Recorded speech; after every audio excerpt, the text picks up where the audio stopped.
হরে কৃষ্ণ কৃষ্ণ কৃষ্ণ হরে হরে হরে রাম রাম রাম হরে হরে। ভক্তবৃন্দগণ, পুষ মাসের সংক্রান্তির আগে গড় থেকে সরিয়ে রাখুন এই 7টি জিনিস। ভগবান শ্রী বিষ্ণু শ্রীকৃষ্ণের কৃপায় প্রচুর অর্থ আসবে। নতুন মাসে আপনার জীবনের সুখ সমৃদ্ধি নিয়ে আসবে। ভক্তবৃন্দগণ, ধার্মিক কথা ইউটিউব চ্যানেলের আরো একটি নতুন ভিডিওতে আপনাদের সবাইকে জানাই সুস্বাগতম। আশা করছি ভগবানের কৃপায় ভালো আছেন, সুস্থ আছেন এবং ভজন কৌশল আছেন। ভারতীয় দর্শন শাস্ত্র এবং বিভিন্ন দেব দেবীর পূজা অর্চনা এই চ্যানেলের আলোচনার মূল বিষয়বস্তু। সামনে আসতে চলেছে সনাতনীদের সবচেয়ে বড় একটি সংক্রান্তি, আর সেটি হচ্ছে পুষ মাসের মকর সংক্রান্তি।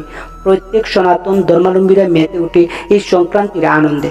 মকর সংক্রান্তি যেমন আনন্দ নিয়ে আসে, সেই রকম ভাবে সবার জীবনে সুখবর নিয়ে আসে।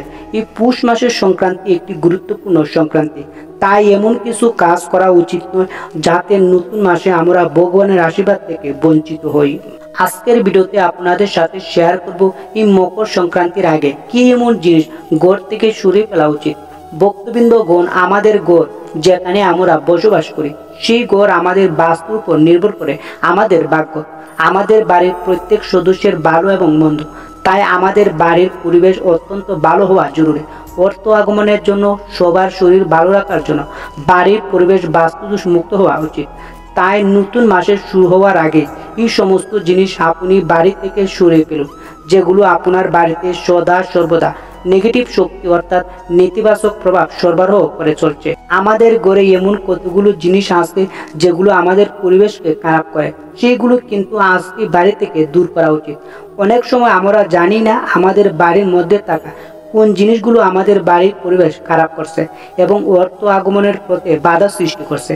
আবার অনেক সময় হয়তো আমরা জানি কিন্তু কিছুটা অবহেলা করি, সেইগুলো আমরা বাড়ি থেকে সরিয়ে রাখছি না। কিন্তু ভক্তবৃন্দগণ, আজকে আপনারা তৎপর হন। সামনেই মকর সংক্রান্তি আসতে চলেছে, হাতে আর একদমই সময় নেই। খুব তাড়াতাড়ি বাড়ি থেকে এইসব আবর্জনাগুলো বাড়ি থেকে দূর করুন, যেগুলো আপনার বাড়ির পরিবেশ খারাপ করছে। তাহলে কিন্তু নতুন বছরের নতুন মাসে ভগবানের আশীর্বাদে ভালো থাকবেন, সুস্থ থাকবেন, অর্থ আগমনের নতুন নতুন রাস্তা দেখতে পারবেন। আপনার বাড়িতে সুখ সমৃদ্ধি বিরাজ করবে।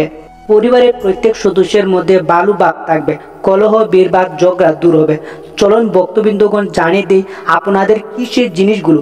সেই জিনিসগুলোর মধ্যে একটিও যদি আপনারা বাড়িতে থাকে, তাহলে কিন্তু সৌভাগ্য আসার পথে বাধা সৃষ্টি হবে। তাই আজকে সেই জিনিসগুলো বাড়ি থেকে দূর করুন। মূল ভিডিওতে যাওয়ার পূর্বে সকল ভক্তদের কাছে অনুরোধ করব, অবশ্যই ভিডিওটি সম্পূর্ণরূপে দেখবেন, কোথাও ভিডিওটি স্কিপ করে দেখবেন না, তাহলে প্রচুর প্রয়োজনীয় তথ্য বাদ করে যেতে পারে।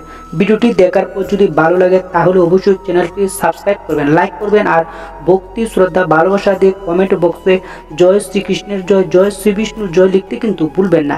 আর অবশ্যই ভিডিওটি আপনার নিকট আত্মীয়স্বজন বন্ধু বান্ধবদের কাছে শেয়ার করতে কিন্তু ভুলবেন না। চলুন ভক্তবৃন্দগণ, আসা যাক মূল পর্বে। ভক্তবৃন্দগণ, এই আলোচনার প্রসঙ্গে চলুন মকর সংক্রান্তির মাহাত্ম্য কথা শ্রবণ করা যাক। মহাভারতের কুরুক্ষেত্র যুদ্ধে বিশ্ববিখ্যাত বীর মহাপ্রাজ্ঞ সর্বত্যাগী জিতেন্দ্র মহাপুরুষ মহামহিম ভীষ্মের মহাপ্রয়াণের স্মৃতির জন্য উত্তরায়ণ সংক্রান্তি মর্যাদাপূর্ণ হয়েছে। উল্লেখ্য, কুরুক্ষেত্র যুদ্ধে কৌরব পক্ষের 4 জন সেনাপতির মধ্যে তিনি প্রথম সেনাপতি। উভয় পক্ষের 18 দিন যুদ্ধের 10ম দিবসে সূর্য অস্তের কিছুক্ষণ পূর্বে পাণ্ডব পক্ষের সেনাপতি অর্জুনের সরা আঘাতে ক্ষত বিক্ষত হয়ে ভীষ্মদেব রথ থেকে মাটিতে পড়ে যান, কিন্তু তিনি মাটি স্পর্শ না করে 58 দিন তীক্ষ্ণ স্বর সজ্জায় শুয়ে উত্তরায়ণের অপেক্ষা করে পৌষ সংক্রান্তির দিনে যুগ বলে দেহত্যাগ করেছেন। শাস্ত্র মতে ভীষ্মদেব মৃত্যুর পর ভগবত ধামে যায়নি।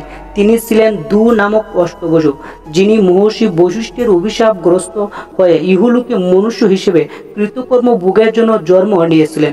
তাই তার পুনরায় দেবলোকেরই যাওয়ার কথা, কারণ তিনি সেখানকার স্থায়ী বাসিন্দা ছিলেন। দক্ষিণায়নের সময় দেবলোকে রাত্রি, সেই সময় সেখানকার সবকিছু বন্ধ থাকে। ভীষ্মদেব যদি দক্ষিণায়নের দেহত্যাগ করতেন, তবে তাকে তার লোকে প্রবেশ করার জন্য বাইরে প্রতীক্ষা করতে হতো। তিনি ইচ্ছা মৃত্যুর বরণ করেছিলেন বলে ভেবে দেখলেন দক্ষিণায়নের মহাপ্রণয়ন করলে দেবলোকে গিয়ে বাইরে প্রতীক্ষা করার চেয়ে এখান থেকে উত্তরায়ণে প্রতীক্ষা করাই ভালো, কারণ এখানে ভগবান শ্রীকৃষ্ণের দর্শন লাভ হবে এবং সৎসঙ্গ লাভ করা যাবে। যার ফলে সকলেরই মঙ্গল হবে। দেবলোকে একা একা প্রতীক্ষা করে কি হবে, এই ভেবে তিনি দক্ষিণায়নের শরীর ত্যাগ না করে উত্তরায়ণের শরীর ত্যাগ করেছিলেন। বিষ্ণুদেবের এই মহাপ্রায়ণের স্মৃতির জন্য সনাতন ধর্মাবলম্বীদের নিকট উত্তরায়ণ সংক্রান্তি, মকর সংক্রান্তি অর্থাৎ পুষ সংক্রান্তি অধিক মাহাত্ম্যপূর্ণ। এখন চলুন ভক্তবৃন্দরা আলোচনা করা যাক এই পুষ মাসের মকর সংক্রান্তির আগে ঘর থেকে কোন কোন জিনিসগুলো সরিয়ে নেওয়া অত্যন্ত গুরুত্বপূর্ণ। ভক্তরা আমরা অনেকেই বাজার থেকে প্লাস্টিকের ফুল বা কৃত্রিম ফুল বাজার থেকে কিনে নিয়ে আসে। তার পেছনের কারণ হচ্ছে দুটি। আসল ফুলের থেকে দামে খুবই সস্তা এবং অপরটি হচ্ছে সেটি অনেকদিন পর্যন্ত তাকে নষ্ট হয় না।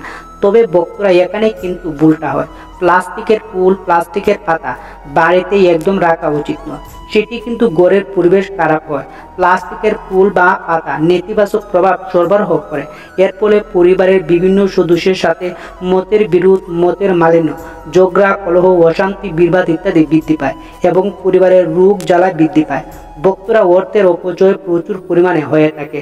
তাই আজকে আপনার ঘর থেকে অতি দ্রুত সরান এই কৃত্রিম বা প্লাস্টিকের ফুল আর পাতা। তার চেয়ে আপনারা বাহারি গাছ লাগান। বাহারি গাছ কিন্তু বেশি দাম নেবে না, খুব বেশি সময় অপচয় করতে হবে না। এবং ভক্তবৃন্দগণ ঘরে বাসি ফুলও কিন্তু রাখবে না। হয়তো ফুলদানিতে ফুল রেখেছিলেন, সেটি শুকিয়ে গেছে, সেই ফুলটি কিন্তু বাড়িতে রাখবেন না।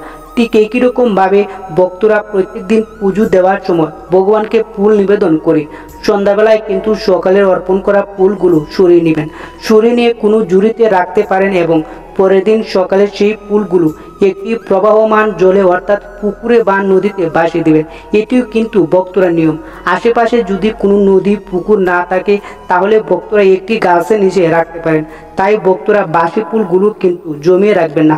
বাসি ফুলগুলো জমিয়ে রাখলে কিছুদিনের মধ্যে নষ্ট হয়ে যাবে, তা থেকে দুর্গন্ধ সৃষ্টি হতে পারে, তাতে পরিবেশ খারাপ হবে। তাছাড়া কিন্তু বাসি ফুল নেতিবাচক প্রভাব বিস্তার করে পরিবেশে। একটি ফুটন্ত ফুল যেমন আমাদের পজিটিভ প্রভাব দেয়, সেইভাবেই একটি বাসি ফুল নেগেটিভ প্রভাব বিস্তার করে। এর ফলে কিন্তু বাড়িতে শুভ জিনিসের আগমন ঘটে না, না কোনো শুভ সংবাদ আসে, না আসে অর্থ সৌভাগ্য। তাই ভক্তরা সাবধান হন। প্লাস্টিকের ফুল যেমন সরান, ঠিক তেমনিভাবে বাসি ফুল, পচা ফুল সরান। ঘর পরিষ্কার পরিচ্ছন্ন একদম সুন্দর রাখুন। দ্বিতীয় যে জিনিসটি আজকে সরিয়ে রাখবেন সেটি হচ্ছে গুগুর বাসা। গুগুর বাসা যে বাড়িতে থাকে সেই বাড়িতে উন্নতি হয় না এবং সেই বাড়িতে কর্মহীনতা দেখা দেয়। গুগুর বাসা কিন্তু বাড়িতে যারা পরিবারের সদস্যরা আছে তাদের মধ্যে কর্মহীনতা যুগ সৃষ্টি করে। তাই আপনার বাড়ির বাস্তুর ভিতর যদি গুগুর বাসা থাকে তাহলে আজই সেটি সরিয়ে ফেলুন, কারণ সামনে যে দিনটি আছে সেটি অত্যন্ত গুরুত্বপূর্ণ এবং ভালো একটি দিন আসতে চলেছে।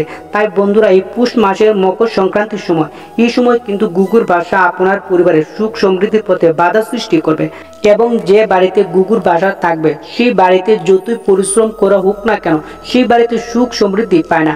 তাদের মধ্যে কর্মহীনতা দেখা দেয়। ভালো কাজ, কর্ম কাজের প্রতি অনীহা আসবে এবং কাজ না করলে অর্থ আসবে কোথায় থেকে। তাই ভক্তবৃন্দরা গুগুর বাসা সরান। এটি কোনো বাড়ির জন্য কিন্তু শুভ নয়, বাস্তু দোষ হয়।